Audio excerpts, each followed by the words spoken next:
Blessed feast. I wish you a blessed feast as we continue our celebration of the Theophany, the baptism of our Lord God and Savior, Jesus Christ. Last week we spoke a bit about what the meaning of holy water is, why we bless it, what exactly it does, what purpose it serves in our life, and the idea of blessings in general. And we follow up last week with this, the Sunday after the Theophany, in which we have this great line that the people who have sat in darkness have seen a great light. I listened to and read various homilies over this past week, which really focused on that line, and they talked a lot about how Christ, the true light, shines forth in the human soul, and how that light illumines us, and how we're supposed to bring the light to others.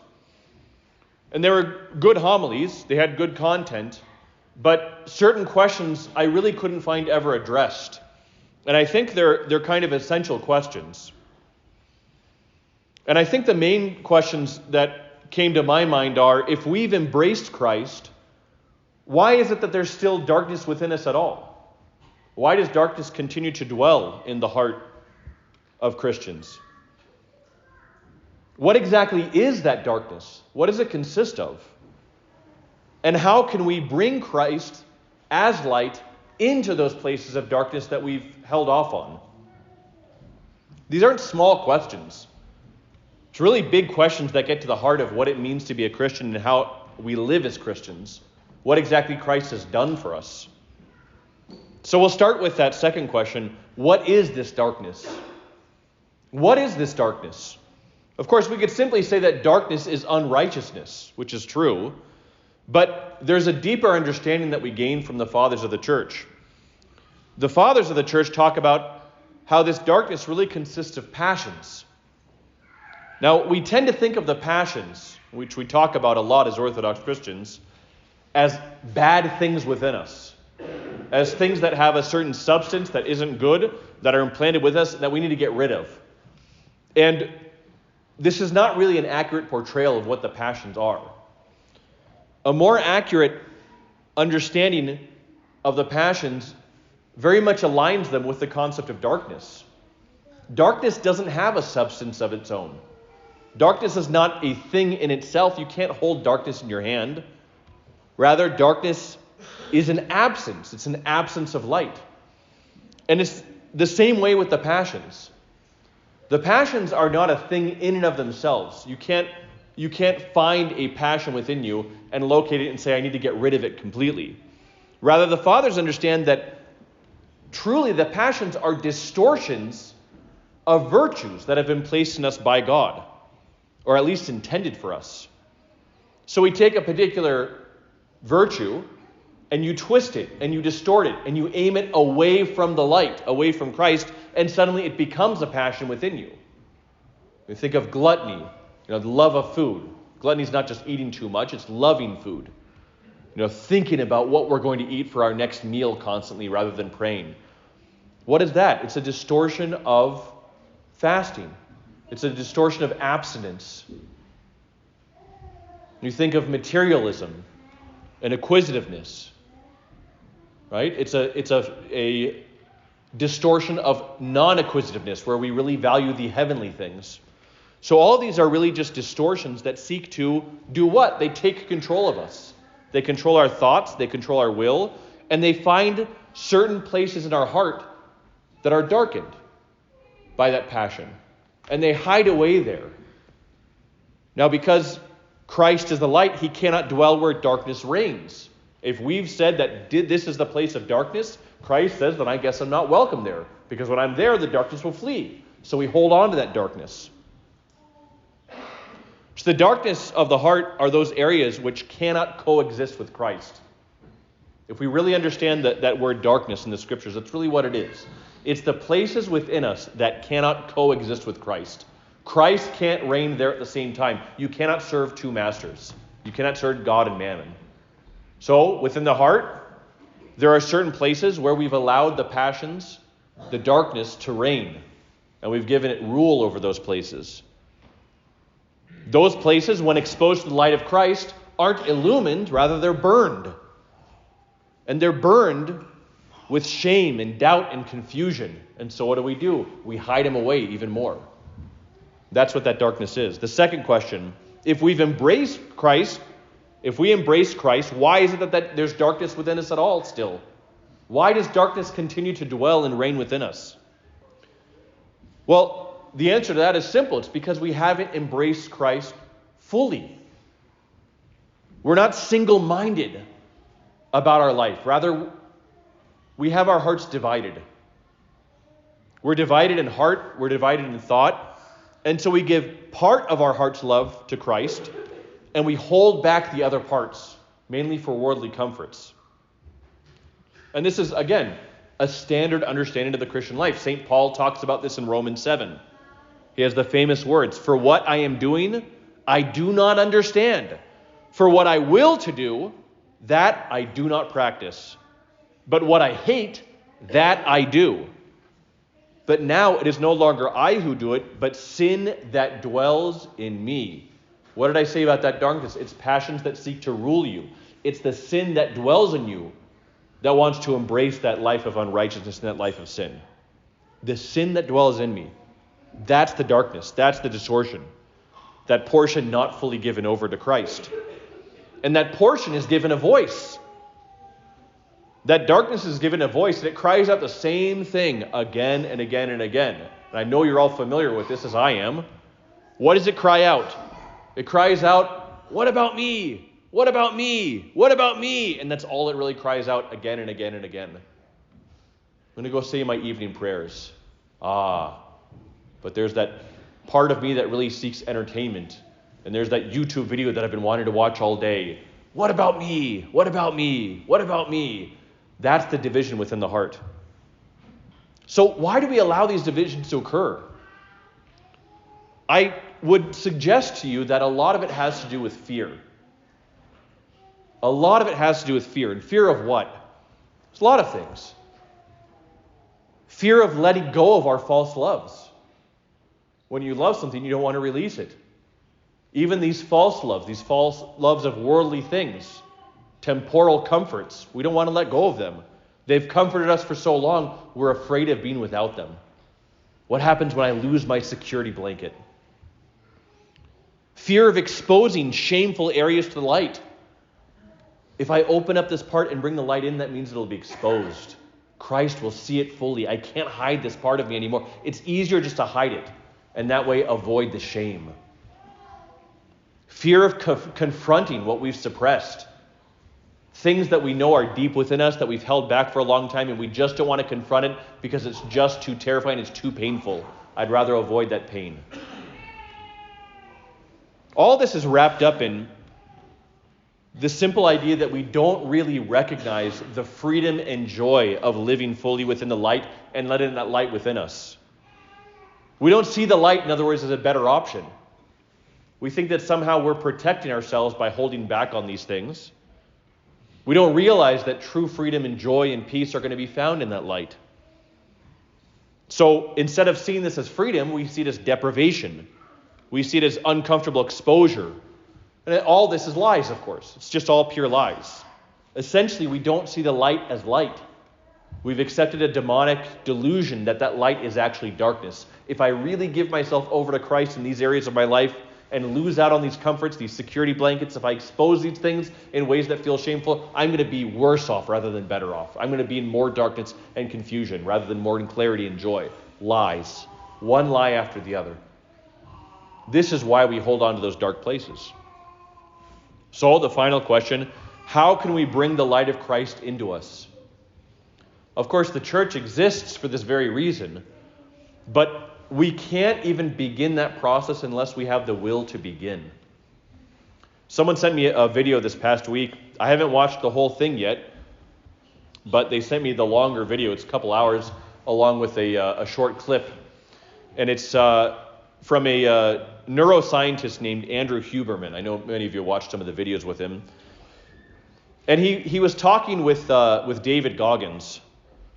Andrew Stallman's ears just perked up. It's his favorite guy in the world. He was talking with David Goggins about this part of the brain that has just been discovered and really studied by neuroscientists called the anterior midsingulate cortex. There will be a test after the liturgy. Make sure you memorize that. Anterior midsingulate cortex. And what they discovered was that as you do things that you don't want to do, that part of the brain grows. And when you refuse to do things that you don't want to do, that part of the brain shrinks. And those who have great longevity in life, it's being discovered with this, are the ones who have grown that part of the brain so that they don't just have, as Huberman says, not just willpower to do things, but the will to live. They overcome things more easily. They're not so afraid of challenges. They don't let life overtake them. But it's important to understand that if you've begun to grow this part of your brain, it's no guarantee that it's going to keep growing and it's going to remain the same. Rather, if you start stepping back and stop doing things that you don't want to do, it's going to start shrinking again. So in order to feed this part of the brain constantly, you have to renew yourself daily, every single day, feeding this aspect of your brain and constantly taking the things that you don't want to do and doing them. Much of the spiritual life is about this. We don't often want to fast. We don't often want to do our prayers. We may not want to read our scriptures. We don't want to read our spiritual books. We don't want to do prostrations. But as you do these things, what Huberman's research and other scientists' research is showing is that we're actually hardwired. We're hardwired so that if we discover that we want something more than we don't want to do that thing, if we realize that the results of it are greater, if we really want Christ more than we want these darkened parts of our heart, your brain is actually hardwired to not only grow and mature, but to become almost addicted to this. This is what happens to the saints. The saints become almost addicted to grace. They yearn for grace. They can't do without it. They can't do without Christ. The thought of that alone is a torturous thing for them. So we have to begin first with that idea of willpower where we say, it's not about convincing myself that I want to do this. Rather, it's about saying that even though I don't want to do this, I know from what Christ himself promised, the creator of mankind, so obviously he knows better than we do, from 2,000 years of saints who have done this and forged the path, I know that what lies at the end of this path is far more worthy than me following my fallen egotistical will. My broken will that always leads me to disappointment and confusion, that really embraces those darkened parts of my heart. I actually want to bring that light in. And that's where willpower ends and grace takes over. And when grace takes over, you realize it's not just about willpower, but rather this is about a transfiguration from within. The willpower is the part that opens the door, but when grace comes in, the whole man is transfigured. I finished a book this past week on Saint Seraphim of Sarov. It's one of the books that I hadn't read yet, by Helen Kontsevich. And I learned a couple new things about him that I didn't know before from the other two books that I've read about him. One of them was that when Saint Seraphim of Sarov was informed by God prophetically of the Bolshevik Revolution to come, do you know what his prayer was? His prayer was, all those bishops and priests who are about to betray you, my Lord, and betray the church and embrace this godless, atheistic ideology, send them to heaven in my place. Send me to hell in their place because I don't want this to happen to them. Curse me in their place so they can be saved. That's a figure who has become all light. It's no longer just about willpower. It's about the transfiguring grace that's completely consumed him. So how do we do this? How do we get rid of these dark places? The first thing we have to do is we have to locate them. We have to locate those dark places. What pieces of my heart am I holding back? What false loves am I embracing and holding on to and refuse to loosen my grip on? What places of my heart am I holding back from Christ? Number two, You invite Christ directly into those spots.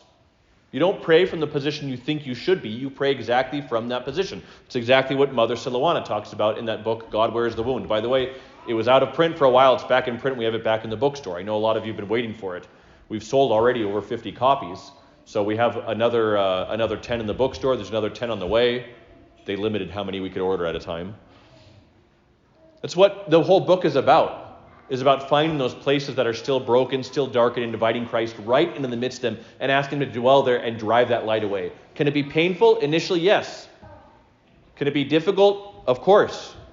But with that willpower, eventually it becomes easy, and it becomes a beautiful task, and you realize life really is better with those darkened places enlightened. Number 3, after locating those places and inviting Christ in, you make a plan.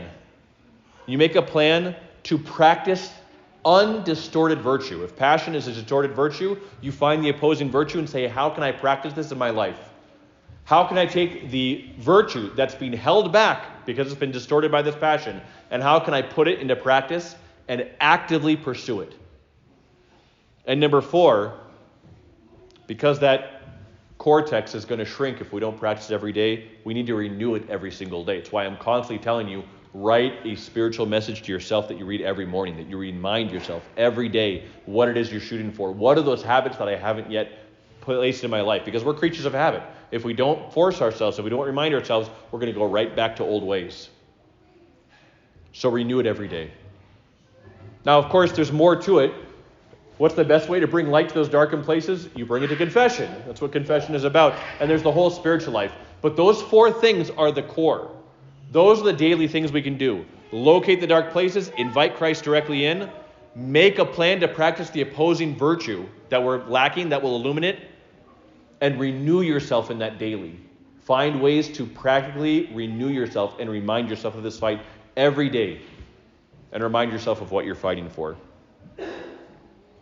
Dear ones, dare I say a tough word? Dare I say this tough word? One who does not do these things cannot be properly called a Christian. If we hold on to those dark places and we don't address them and we hold them back, can we truly be called Christians? What does Father Sarah from Rose say? One is truly a Christian who is a Christian in all places, in every situation of life, or one is not a Christian at all. We have to be a Christian, especially in those darkened places of our heart, and seek to transfigure them with the light. May Christ illumine every dark area of our hearts and make us too all light like Saint Seraphim of Sarov. Amen.